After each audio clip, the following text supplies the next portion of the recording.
कभी जो मेरे दिल में रोशनी का एक नगर था, आज उसी जगह खामोशियों का एक सफर था। तेरा नाम लबों पर था, तेरी याद निगाहों में, मेरी दुनिया समटी हुई थी तेरी पनाहों में।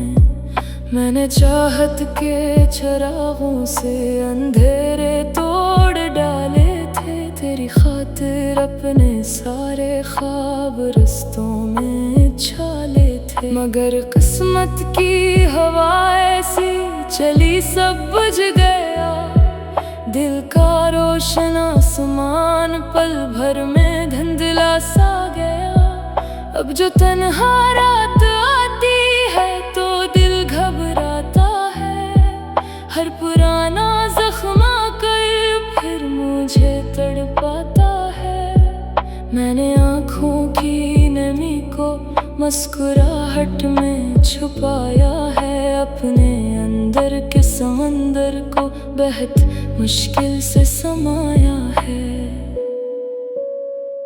कोई पूछे हाल मेरा तो मैं हंस देता हूँ, अपने दुख को चंद लफ्जों में ही दफन कर देता हूँ। लेकिन जब तन्हाई मेरी हमसफर बन जाती है, दिल की हर खामोश धड़कन तेरी बातें गाती है। चांद भी शायद मेरे जैसा किसी गम में रहता है, रात भर जागता है फिर भी कुछ ना कहता है।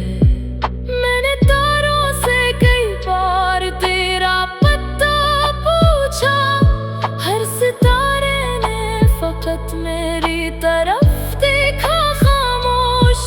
बारिशों की नरम बूंदें जब ज़मीं पर गिरती हैं, मेरी पलकों पर तेरी यादों की नमी ठहरती है। हर हवा के साथ जैसे